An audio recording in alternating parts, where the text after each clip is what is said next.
The Isley Brothers, This Old Heart of Mine. It's BBC Radio Oxford, 22 minutes to 9, bank holiday Monday morning. Sophie with you until 9 o'clock. Now, I've lived in Oxfordshire about 10 years now. I've always found it a pretty welcoming place to live, but I guess that depends on who you are and how you identify, because Oxfordshire's lesbian, gay, bisexual and transgender community, or LGBT, can be made to feel unwelcome. And now an Oxford-born author who grew up in Cogs, in my neck of the woods, has written a book about the struggles that people experience. James A. Lyons wants to highlight how isolated many LGBT young people feel based on his own experiences of coming out as gay in his 20s. And he's on the line right now. Good morning, James. Good morning. So, Doorway 54, tell me about this. Has this been a long time labour of love, or is it something that's sort of flown out of you and come together quite quickly?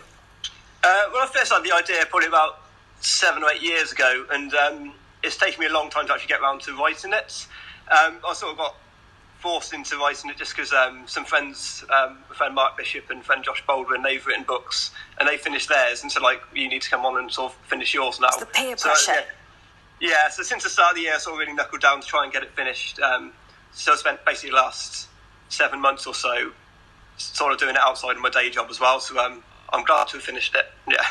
Good stuff. And I mean, growing up in Cogs, beautiful, glorious, not the most cosmopolitan of places. I mean, what was your own experience with coming out?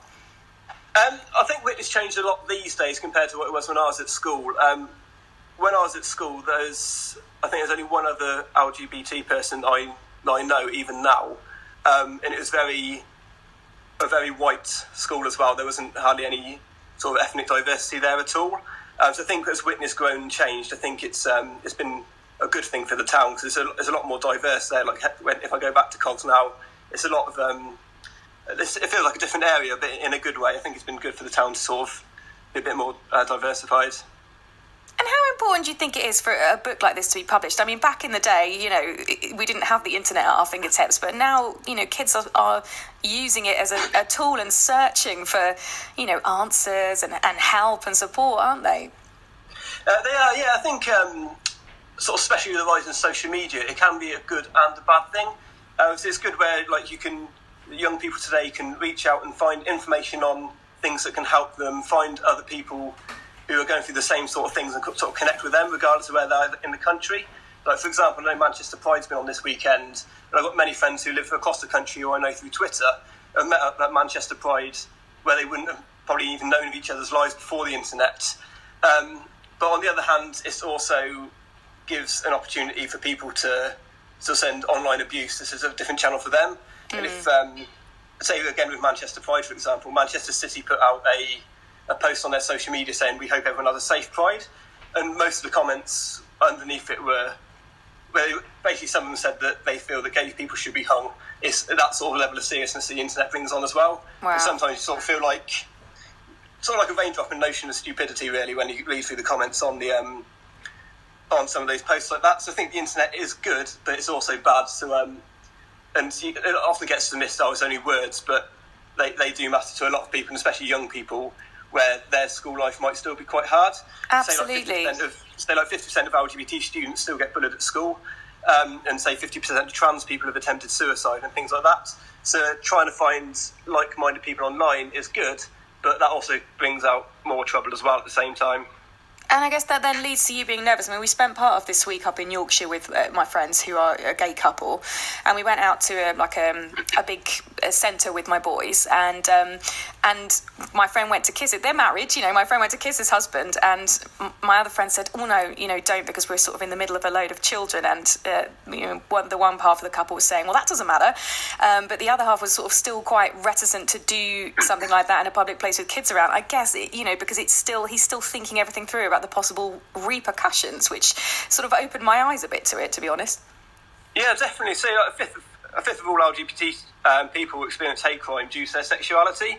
And I think it is, even if it's just holding hands with your partner in public, it can happen anywhere you are, and it's not just like let's say you was up in Yorkshire. It's not like a small town sort of mindset at all. It happens in London, it happens in Manchester, it happens in Liverpool.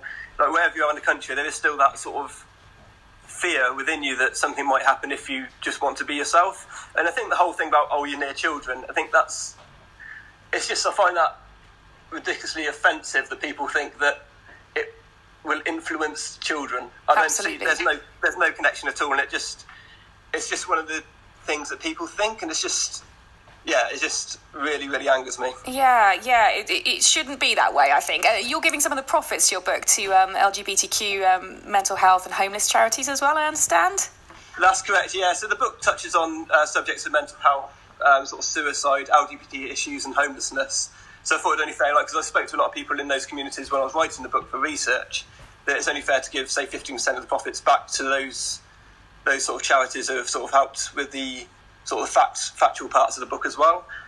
So it's going to be 15% of the profits will go to the charities. Oh, good for you, James. And also supporting young Oxfordshire writers. They're doing a bit right here at home as well. That's right, yeah. I think this happened quite quickly over the weekend. I've sort of been speaking to two other authors. They wrote young adult fiction. So there's Josh Baldwin, who I mentioned before, and a girl called Rosanna. And they've just got a book called And Then We Collided, which comes out at the start of next month. So they want to do a competition for sort of young writers to do a short story. So that's going to be running from sort of September through to December during the first part of the school year. It's for any year 10 pupil in a school in Oxfordshire. So we chose Oxfordshire just to my connections to there, growing up there and things like that. And there will be prizes for the first place and 5 runners-up. So yes, it's a competition for any year 10 pupils in Oxfordshire. So we've emailed all the schools. I emailed them all yesterday, but say they're all off for summer holidays still until next week, I think. So they should have that email in their inboxes. So I've emailed the head teachers and the general office of all schools. So if any teachers are listening and want to get involved and to get their year 10 pupils involved in the competition, they can just search it on. If they go to my website, there's some information on there as well, which I've just put up as well, which is jameslyons.co.uk. Great stuff. Good luck with the competition and good luck with Doorway 54, James. Lovely to speak to you and thanks for coming on. So thank you very much. BBC Radio Oxford's Facebook page is packed